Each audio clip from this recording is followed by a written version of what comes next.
Reel tales എന്ന podcast ഷോയിൽ ഇന്നത്തെ നമ്മുടെ അതിഥി ആർ പി അമുദൻ, പ്രശസ്ത ഡോക്യുമെൻ്ററി ഫിലിം മേക്കറും മീഡിയ ഫിലിം ആക്ടിവിസ്റ്റും വളരെയധികം ഫിലിം ഫെസ്റ്റിവൽസിൻ്റെ ഒക്കെ ക്യൂരേറ്ററും ഇൻ്റർനാഷണൽ ഫെസ്റ്റിവൽസിലൊക്കെ ജൂറി ആയിട്ടുള്ള അമുദൻ സാർ. വണക്കം സാർ. വണക്കം സാർ. വണക്കം സാർ. റീൽ ടെയിൽസ് എന്ന് പറയുന്ന പോഡ്കാസ്റ്റിലേക്ക് സ്വാഗതം. ഞാൻ എപ്പോഴും നോട്ട് ചെയ്തിട്ടുള്ളത് നമ്മുടെ young film makers, especially Malayalees, ഒരു ഫീച്ചർ ഫിക്ഷൻ ഫിലിം തിയേറ്ററിൽ എപ്പോഴും കാണിക്കണം, ഇൻഡസ്ട്രിയുടെ ഭാഗമാവണം. ഇപ്പോൾ ഡോക്യുമെൻ്ററി എന്ന് പറയുന്നത് പുട്ട് ഇറ്റ് അസൈഡ്, ഒരിക്കലും എന്തോ ഒരു പ്രാധാന്യമുള്ള കാര്യമാണെന്നോ അതിൽ ലാംഗ്വേജ് ഉപയോഗിക്കുക എന്നോ അങ്ങനെ ഒരു ടെൻഡൻസി കാണില്ല. So how do you respond to that? Thank you for inviting me to the interview. In terms of the confusion between documentary and fiction, or the priority over the documentary towards fiction, we need to remind the youngsters that documentary is the basic cinema. Maybe the first cinema ever screened. The basic cinema that gives you an opportunity to look at people, to look at the lives, look at the ambience, use the actuality for your strength. Because in any cinema, there is actuality. Even in a fiction cinema, there is actuality. So even to build an actuality scene, you need to know documentaries. If you make documentaries once in a while, you are also handling the actuality. Okay? And then that will strengthen your craft. So even to become, I'm not saying you leave a fiction film to make a documentary. യുഎസിലൊക്കെയും ഒക്കെ documentary ചെയ്യുന്ന ആൾക്കാർ ഫിക്ഷനും ചെയ്യുന്നു, fiction ചെയ്യുന്നവർ പലപ്പോഴും ദേ draw inspiration from documentary. തമിഴ്നാട്ടിലൊക്കെ എങ്ങനെ Tamil film makers ഇപ്പോൾ നമ്മുടെ പാരഞ്ജിത്ത് ഒക്കെ ചില ഡോക്യുമെന്ററിനെ ഇപ്പോൾ സപ്പോർട്ട് ചെയ്തൊക്കെ ഉണ്ട്. Pa Ranjith, I would say, he is the only filmmaker, especially the popular fiction filmmaker, who shows some interest or importance towards documentaries. He has produced more than at least 20 documentaries so far. So he has supported many documentaries. He has a platform, Neelam YouTube channel. He promotes documentaries through his YouTube channel. കൂടുതൽ documentary film makers ഒരു women ഒരു കൂടുതൽ കാണുന്നുണ്ട്. There are many women filmmakers in documentaries, which because documentary filmmaking per se as a format, it's a very inclusive format.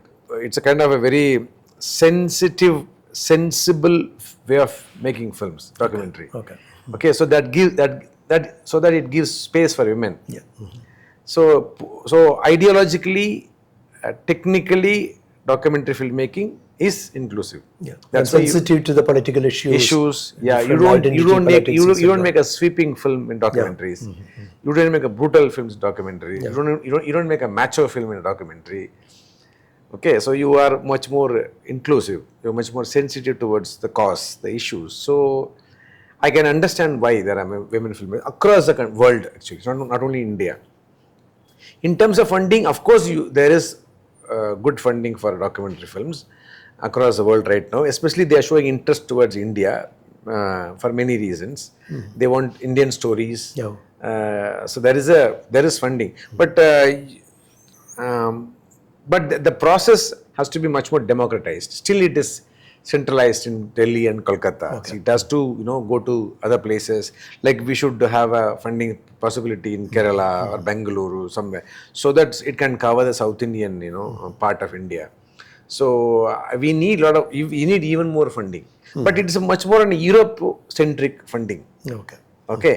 So because they are funding, every film is curated now. As a filmmaker from third world, I have an idea. You are a producer from the West. So what do? You give me money to make a film, but you come up with you are saying that you should use this person as a cinematographer, this person as a sound recordist, this person as an editor. Feature film international collaborations or insist on. So what do you have? You're a lonely person in the crew. You're an only Indian person, and then you have a cinematographer, sound recordist, editor. So it is your film, and it is not your film. Future of film cinema എന്ന് പറഞ്ഞാൽ documentary, പ്രത്യേകിച്ച് ഇപ്പോൾ റീലൊക്കെ ഉണ്ടാക്കുന്നതൊക്കെ fiction non fiction എന്ന് പറഞ്ഞാൽ അങ്ങനെ ഒരു border ഒന്നുമില്ല, ബൗണ്ടറീസ് ഇല്ല എനിക്ക് തോന്നുന്നു. The difference between documentary and fiction is collapsing. I can see that. Okay, that's what my question is. Because fiction is made in a documentary way, documentary is made in a fiction way now. You can see that. Fiction films are much more realistic, documentary films are much more dramatic now. So they are looking. There is an interchange of ideas, exchange of ideas happening. So I can say that big festivals, for example, IFI, I don't know whether they have they have a documentary section. Similarly, big festivals also have a documentary section. But I would, as a documentary filmmaker, I might sound a little parochial, but I would want an exclusive documentary festivals. Okay. Because they are a specialist, craft. The documentary films are a very specialized art form. It has to be given its due respect. Documentary പ്രൊഡക്ഷൻസിന് ഇപ്പോൾ ഈ OTT വന്നതിന് ശേഷം ഇപ്പോൾ ഈ commission ചെയ്യുന്ന ഇപ്പോൾ Netflix ആവാം, ആമസോൺ ആവാം, അങ്ങനെയൊക്കെ ഉണ്ട്. അതുപോലെയുള്ള എന്തൊക്കെ പോസിബിലിറ്റീസ് ഉള്ളതെന്ന് കൂടി ഒന്ന്. OTT platforms believe in, they believe in their crime thrillers or heist kind of documentaries. Most of the films, even in Netflix, anywhere you see, crime is their priority. Crime or haste or some violence, or crime or some robbery or something like that, bank robbery. So they are actually trivializing the documentary format, I would say. Much documentary format is much more nuanced, much more subtle, much more responsible, much more political, much more vibrant than the way they look at documentary format. So I feel OTT platforms have to wake up to the reality. Probably they are slowly warming up to the reality. Probably they will also, I think they are preparing the audience, probably, because I have been going to many colleges regularly. Slowly people are, saying that they have watched documentaries. Earlier people say they have not watched documentaries earlier. Now, because of, thanks to OTT platforms, people have some exposure towards documentaries. So in a way, it's a kind of a warming up. Probably slowly they will start funding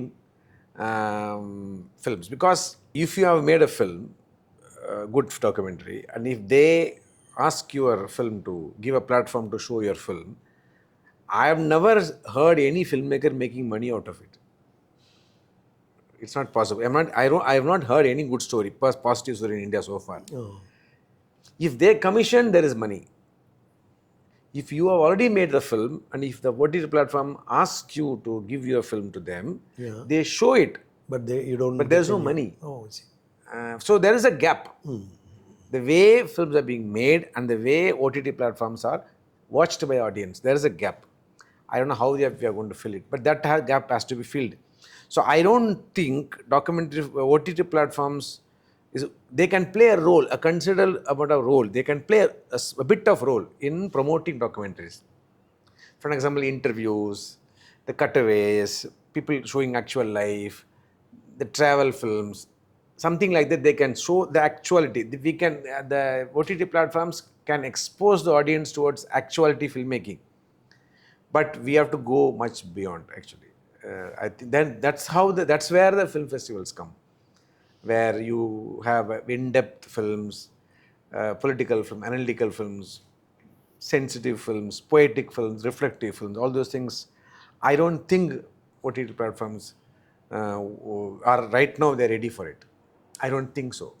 Thank you for being a strong supporter for young filmmakers. Thank you very much. അപ്പോൾ നമ്മൾ അമുദൻ്റെ workshop അല്ലെങ്കിൽ അമുദനായിട്ടുള്ള നമ്മളുടെ ഈ അഭിമുഖം ഒരു documentary film കുറിച്ച് മാത്രമല്ല, ഒരു ഫിലിം മേക്കർ ഇത്രയും നാളുകളായിട്ട് ഫിലിം മേക്കിംഗ് പെർസ്യൂ ചെയ്യുന്ന ഒരാളായിട്ടുള്ള ഇൻ്റർവ്യൂ ആയിരുന്നു. അടുത്ത എപ്പിസോഡിൽ, റീൽ ടെയിൽസിൻ്റെ അടുത്ത എപ്പിസോഡിൽ നമുക്ക് ഇതുപോലെ തന്നെ ഫിലിമായിട്ട് ബന്ധപ്പെട്ട നമുക്ക് ഇൻസ്പിറേഷണലായിട്ടുള്ള വർക്ക് ചെയ്തുകൊണ്ടിരിക്കുന്ന ഫിലിം മേക്കേഴ്സിനെ പരിചയപ്പെടാം. സോ റീൽ ടെയിൽസിൻ്റെ അടുത്ത എപ്പിസോഡിലേക്ക് എല്ലാവർക്കും സ്വാഗതം. Thank you very much.